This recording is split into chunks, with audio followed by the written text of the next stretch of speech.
للأسف بقى ان انا خايف جدا من حماتي، خايف لا تكون البنت تطلع زي امها. انا من ساعة ما قريت فاتحة وانا مسافر برا مصر. ازيكم؟ انا لسه في بداية الخطوبة قريت فاتحة لبنت قريبتنا. للأسف انا اكبر منها ب12 سنة. انا مخلص جامعة وهي لسه في اعدادي. امها فضلت تزن عليا والحاح بقى وزن، وانتوا عارفين الالحاح والزن. المهم قريت فاتحة وخطبتها. للأسف بقى ان انا خايف جدا من حماتي، خايف لا تكون البنت تطلع زي امها.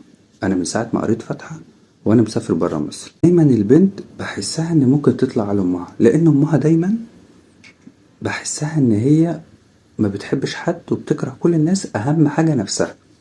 وفي نفس الوقت هي اللي بتمشي كلامها على جوزها، يعني ابو البنت ملوش كلمة. لدرجة ان انا عرفت ان هي قبل كده اتخانقت مع